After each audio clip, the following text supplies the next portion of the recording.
Well, hello everybody, welcome back to Herbie's Garage. I'm going to take the Goldwing out for its maiden voyage after finishing my carburetors. I just want to see how it's going to do on the very first ride. And it's cold right now. I'm going to be doing a cold start. It's about 52 degrees outside, so I'm going to be putting the choke all the way on. I'm going to fire it up.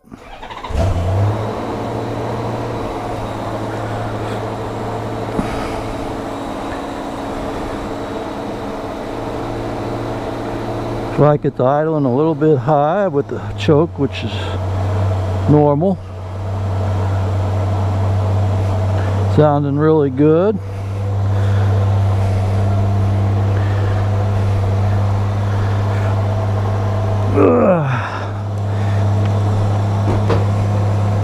I generally let it warm up a little bit before I take off, but I'm just going to go ahead and go for it.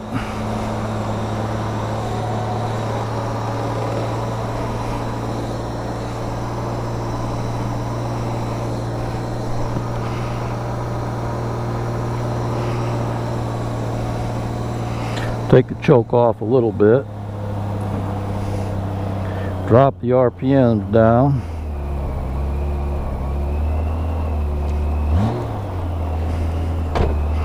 Okay, well, let's take off.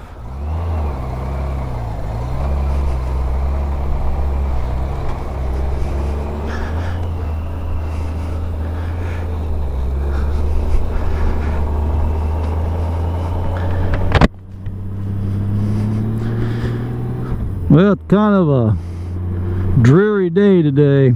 I was hoping to have a little sunshine whenever I got off from work, and if I could take the bike out, at least have a little bit of warmth. 50 degrees is not awful to ride in, but I'd prefer it be just a little bit warmer. I'm gonna go ahead and take the choke all the way off.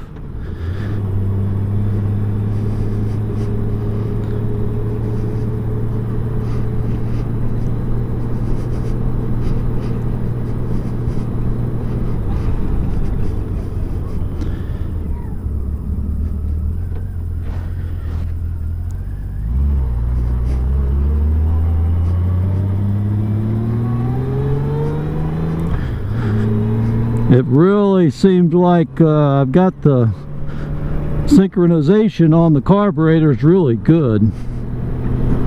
All I did was the bench sync. I did not put my gauges on it or anything. So the way I put the carburetor on in my last video is the way that it's set up right now, and seems to be doing really good.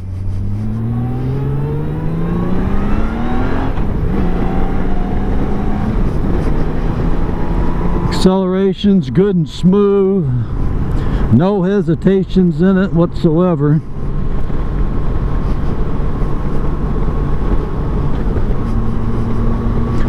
I'm kind of curious to see what it's going to do as far as fuel gas mileage, because before I rebuilt the carburetors I was getting probably low 30s mile per gallon, so hopefully that will help with that. In about 2 months, myself and 3 others and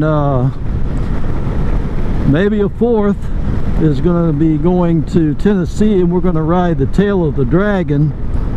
That's been on my bucket list for a lot of years. You know, I kind of wished I had a little bit of a sportier bike to take on it, but I think this bike will be fine.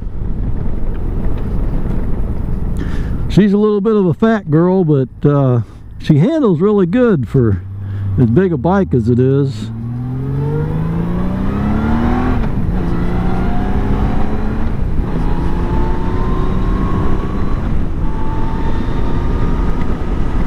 running it through the gears and see how it does.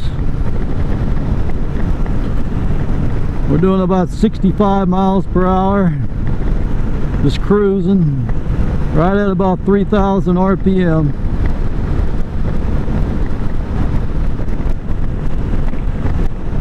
Seems to be doing good. I don't have any gas fumes or anything coming out of it, so I guess I don't have any leaks or nothing coming out. I was a little bit concerned about some of the vacuum hoses, even though they felt like they were pretty subtle, however you want to say it.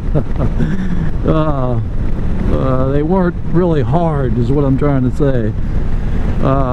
You know, they were old, but apparently they're still good, so I think I'll be fine with it.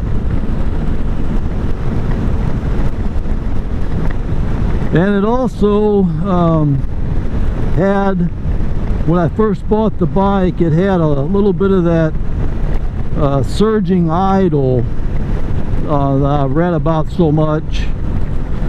And when I did my carb disassembly, I found on the mixture screw that one carburetor was set at 2 1/4 turns out, and the other carburetor was set at 2 turns out. I don't know if that was enough to cause a problem with surging or anything like that, but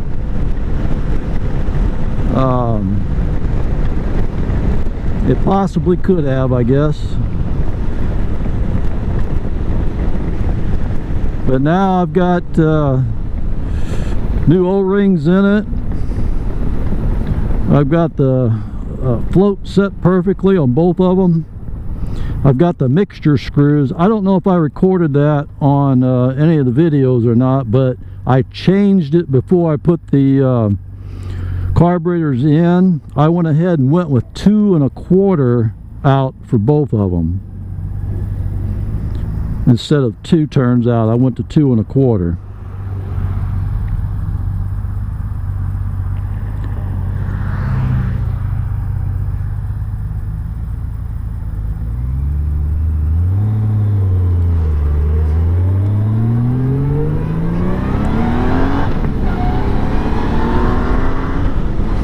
Got some good acceleration.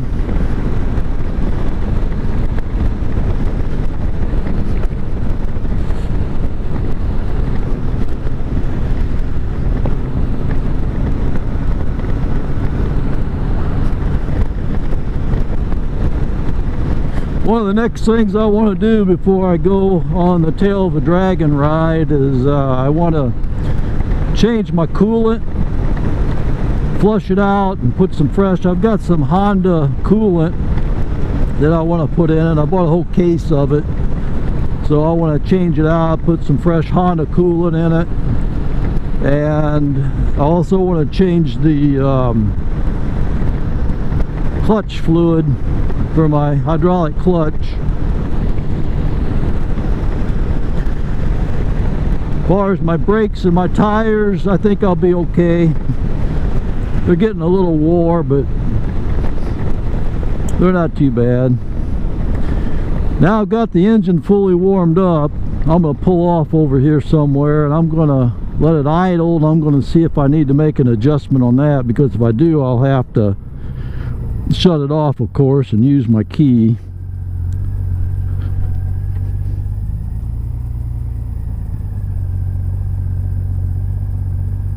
Well, it looks like it's right about 900. Might have to turn it down a little bit later, but I think that's good for now.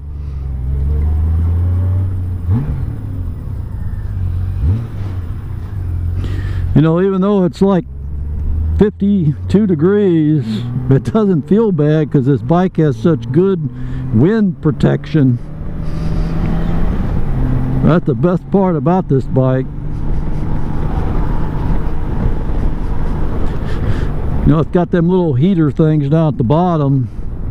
I've never really had a bike that had anything like that, and I haven't rode enough in the winter to see if they work well or not. I'd kind of like to know if they do or not.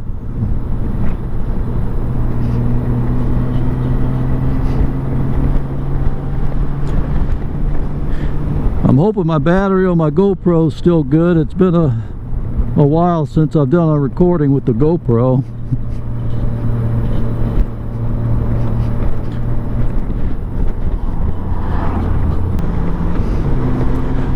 I'm hoping that the sound is still good and the video quality is good with this. I have been looking at GoPros.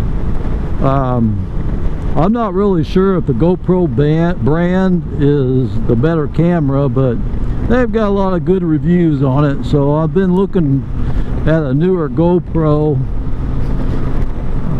I don't know if there's much difference between the 9, 10, and 11, but for the price, I'm kind of thinking of getting a brand new 9. They were advertising them at Best Buy for like $294 or something like that. So I like to have one because I'm going to take a couple of trips this year, and I kind of like to have one for trips I'm going to be taking. They're supposed to be a little bit better for canceling out the wind noise and maybe some of the other background noise, and I think they have a faster refresh rate that the camera will look better as well.